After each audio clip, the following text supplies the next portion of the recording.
So in college, I was a government major, which means I had to write a lot of papers.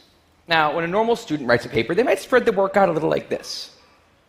So, you get started maybe a little slowly, but you get enough done in the first week that with some heavier days later on, everything gets done and things stay civil. And I would want to do that like that. That would be the plan. I would have it all ready to go, but then actually the paper would come along, and then I would kind of do this. And that would happen every single paper. But then came my 90-page senior thesis, a paper you're supposed to spend a year on. And I knew for a paper like that, my normal workflow was not an option. It was way too big a project. So I planned things out, and I decided I kind of had to go something like this. This is how the year would go. So I'd start off light, and I'd bump it up in the middle months.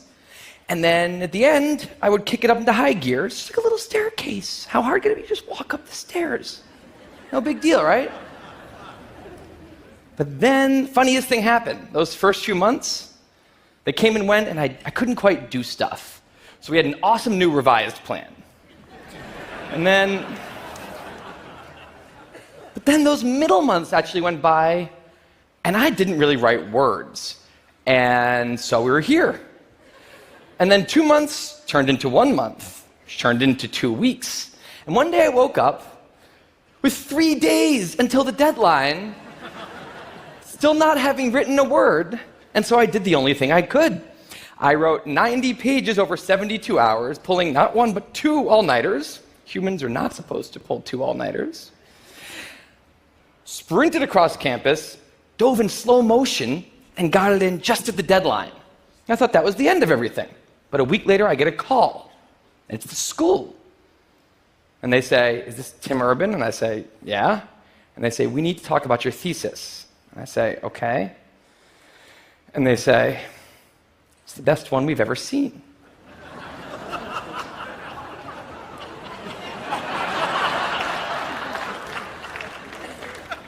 That did not happen. It was a very, very bad thesis. I just wanted to enjoy that one moment when all of you thought, "This guy is amazing." No, it was very, very bad. Anyway, today I'm a writer, blogger guy. I write the blog Wait, But Why? And a couple of years ago, I decided to write about procrastination. My behavior has always perplexed the non-procrastinators around me, and I wanted to explain to the non-procrastinators of the world what goes on in the heads of procrastinators and why we are the way we are. Now, I had a hypothesis that the brains of procrastinators were actually different than the brains of other people. And to test this, I found an MRI lab that actually let me scan both my brain and the brain of a proven non-procrastinator, so I could compare them, and I actually brought them here to show you today, and I want you to take a look carefully to see if you can notice a difference. And I know that if you're not a trained brain expert, it's not that obvious, but just take a look, okay? So here's the brain of a non-procrastinator. Now, here's my brain.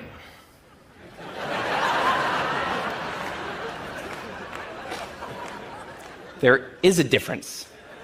Both brains have a rational decision maker in them, but the procrastinator's brain also has an instant gratification monkey. Now, what does this mean for the procrastinator? Well, it means everything's fine until this happens.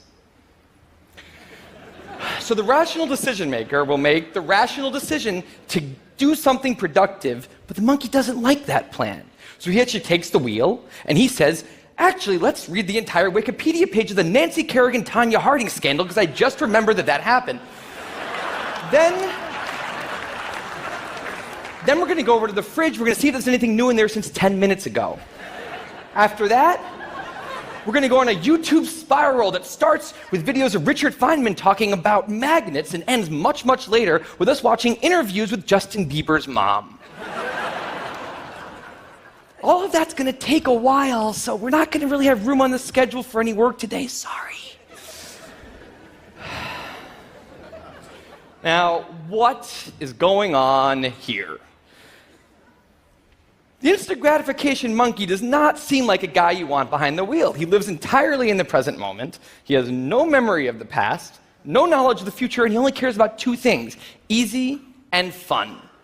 Now, in the animal world, that works fine. If you're a dog and you spend your whole life doing nothing other than easy and fun things, you're a huge success.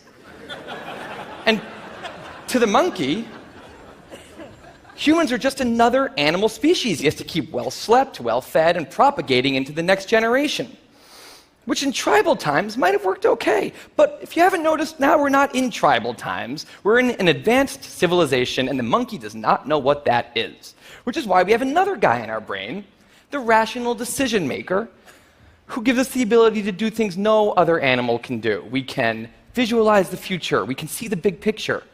We can make long-term plans. And he wants to take all of that into account. And he wants to just have us do whatever makes sense to be doing right now. Now, sometimes it makes sense to be doing things that are easy and fun, like when you're having dinner or going to bed or enjoying well-earned leisure time. That's why there's an overlap. Sometimes they agree. But other times, it makes much more sense to be doing things that are harder and less pleasant for the sake of the big picture, and that's when we have a conflict. And for the procrastinator, that conflict tends to end a certain way every time, leaving him spending a lot of time in this orange zone, an easy and fun place that's entirely out of the makes sense circle. I call it the dark playground. Now, the dark playground is a place that all of you procrastinators out there know very well. It's where leisure activities happen at times when leisure activities are not supposed to be happening. The fun you have in the dark playground isn't actually fun because it's completely unearned, and the air is filled with guilt, dread, anxiety, self-hatred, all those good procrastinator feelings. And the question is, in this situation, with the monkey behind the wheel, how does the procrastinator ever get himself over here to this blue zone? A less pleasant place, but where really important things happen? Well, it turns out that the procrastinator has a guardian angel, someone who's always looking down on him and watching over him in his darkest moments, someone called the panic monster.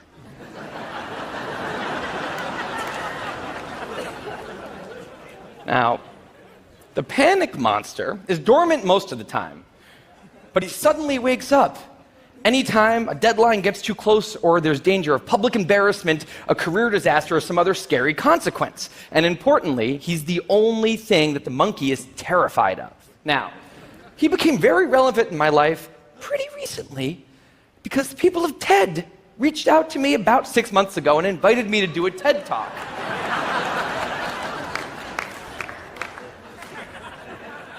Now, of course, I said yes. It's always been a dream of mine to have done a TED Talk in the past.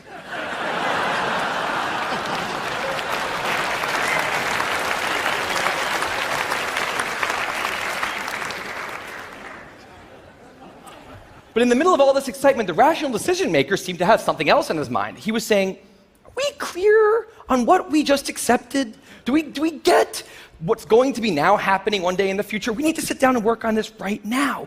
And the monkey said, totally agree, but also let's just open Google Earth and let's zoom into the bottom of India, like 200 feet above the ground, and we're going to scroll up for 2.5 hours till we get to the top of the country so we can get a better feel for India.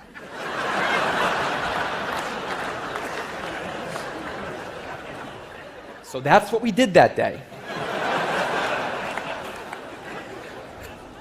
As 6 months turned into 4, and then 2, and then 1, the people of TED decided to release the speakers. And I opened up the website, and there was my face staring right back at me, and guess who woke up? So the panic monster starts losing his mind, and a few seconds later, the whole system's in mayhem.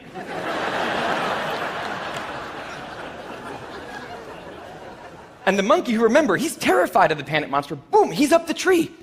And finally, the rational decision maker can take the wheel and I can start working on the talk. Now, the panic monster explains all kinds of pretty insane procrastinator behavior, like how someone like me could spend 2 weeks unable to start the opening sentence of a paper and then miraculously find the unbelievable work ethic to stay up all night and write 8 pages.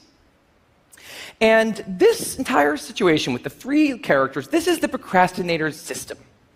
It's not pretty, but in the end, it works. And this is what I decided to write about on the blog just a couple years ago. Now, when I did, I I was amazed by the response. Literally thousands of emails came in from all different kinds of people, from all over the world, doing all different kinds of things. These were people who were nurses and bankers and painters and engineers and lots of PhD students. And they were all writing saying the same thing. I have this problem too. But what struck me was the contrast between the light tone of the post and the heaviness of these emails. These people were writing with intense frustration about what procrastination had done to their lives, about what this monkey had done to them. And I thought about this, and I said, well, if the procrastinator system works, then what's going on? Why are all these people in such a dark place? Well, turns out that there's two kinds of procrastination. Everything I've talked about today, the examples I've given, they all have deadlines. And when there's deadlines, the effects of procrastination are contained to the short term because the panic monster gets involved. But there's a second kind of procrastination that happens in situations when there is no deadline. So if you want to have a career where you want to be a self-starter, something in the arts, something entrepreneurial, there's no deadlines on those things at first, because nothing's happening at first, not until you've gone out and done the hard work to get some momentum, to get things going. There's also all kinds of important things outside of your career that don't involve any deadlines, like seeing your family, or exercising and taking care of your health, working on your relationship, or getting out of a relationship that isn't working. Now, if the procrastinator's only mechanism of doing these hard things is the panic monster, that's a problem, because in all of these non-deadline situations, the panic monster doesn't show up. He has nothing to wake up for. So the effects of procrastination, they're not contained. They just extend outward forever. And it's this long-term kind of procrastination that's much less visible and much less talked about than the funnier, short-term, deadline-based kind. It's usually suffered quietly and privately. And it can be the source of a huge amount of long-term unhappiness and regrets. And I thought, that's why these people are emailing, and that's why they're in such a bad place. It's not that they're cramming for some project. It's that long-term procrastination has made them feel like a spectator at times in their own lives. The frustration was not that they couldn't achieve their dreams, it's that they weren't even able to start chasing them. So I read these emails, and I had a little bit of an epiphany that I don't think non-procrastinators exist. That's right. I think all of you are procrastinators. Now, you might not all be a mess, like some of us. And some of you may have a healthy relationship with deadlines. But remember, the monkey's sneakiest trick is when the deadlines aren't there. Now, I want to show you one last thing. I call this a life calendar. That's one box for every week of a 90-year life. That's not that many boxes, especially since we've already used a bunch of those. So I think we need to all take a long, hard look at that calendar. And we need to think about what we're really procrastinating on, because everyone is procrastinating on something in life. We need to stay aware of the instant gratification monkey. That's a job for all of us. And because there's not that many boxes on there, it's a job that should probably start today. Well, maybe not today, but sometime soon. Thank you.